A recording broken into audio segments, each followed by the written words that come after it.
Well, it's August 4th, 2014. We're here in the old Star Telegram building. And we've been working for the last couple of days now of reassembling this airplane. This is a Travel Air 5000. It's the only one that still exists that was ever built to carry passengers. And this is the first airplane purpose-built to carry passengers.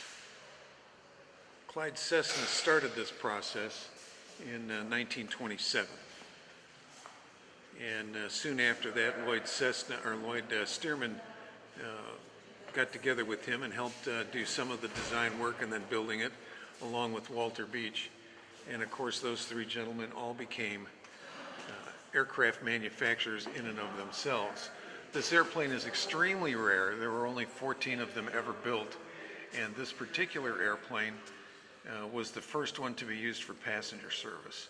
There were two that were designed to be used for an endurance flight that went from Oakland, California to Honolulu.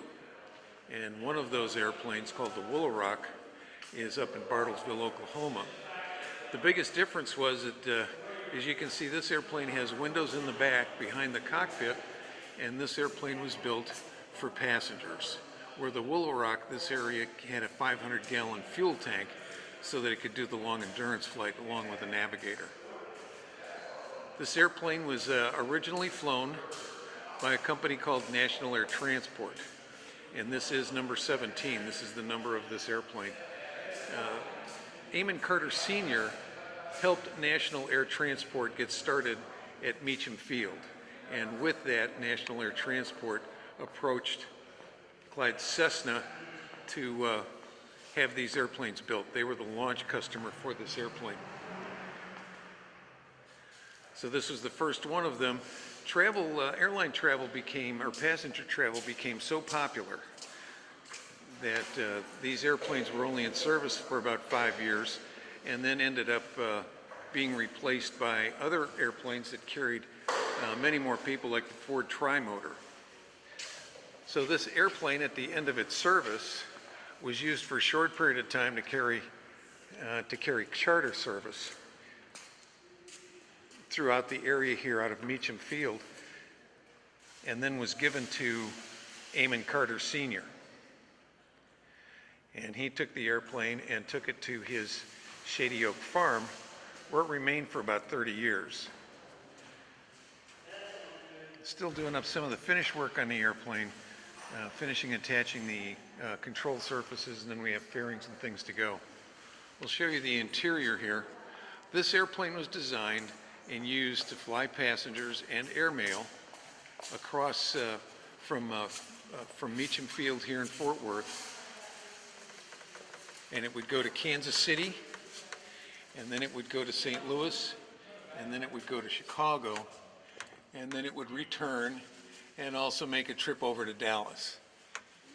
4 passengers, that's all it carried.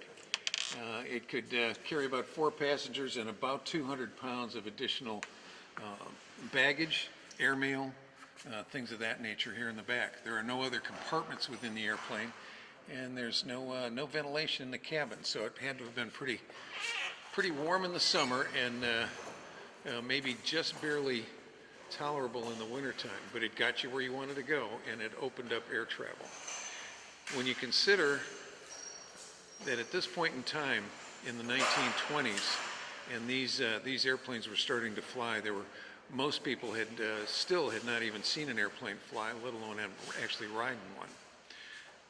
So that we've gone from a few hundred people who flew in those days to where, out of DFW Airport here last year, over 60 million people flew out of DFW. By the way, National Air Transport would go on to become known as United Airlines. Single pilot in these airplanes, rode up here in the cabin, or in the cockpit. It's a little bit tricky to get in and out of here, but once you're in the cockpit, it's actually quite roomy. I'm going to go around the backside. It'll be easier to see in, I think. Very rudimentary in terms of gauges. You've got altitude, airspeed, you've got engine temperature, oil temperature, just the bare minimum gauges that you would need, compass to be able to operate. This was not an instrument flight rule or an in-the-weather airplane at all. There was very little in the way of nav aids in those days, so this airplane was primarily day VFR only, as it's referred to, or day visual flight rules only. The engine on this airplane is the original engine that was used on this aircraft. It's a Wright Whirlwind J5. These engines were used on a number of airplanes at the time. It was a well-known engine, and they were also used on Stearman biplanes, so you can still hear these things at times. The prop is a Hamilton Standard, and this is in fact the prop that belonged to this airplane. In fact, take a look here. We can see still see the registration numbers on the prop itself. Let me get a little zoom in here so you can see that. There you go, NAT 178, and the one on the other side, it will be a little bit hard to see, but it's NAT 177. Airplane, as it sits here today, weighs just over about 2,400 pounds. They would normally cruise at somewhere in the range of 3,000 to 5,000 feet, and probably at not much more than 110, 120 miles an hour. It says CAM number 3 under the wings. That's contract airmail route number 3. Eamon Carter was instrumental in having airmail operate through Meacham Field here, and that's how most of the airlines got started, was by carrying airmail on different routes. And so this airplane flew on the contract airmail route number 3. National Air Transport and some of the others were some of the first to operate airmail service from the Meacham Airport and the Dallas-Fort Worth area, north and south primarily.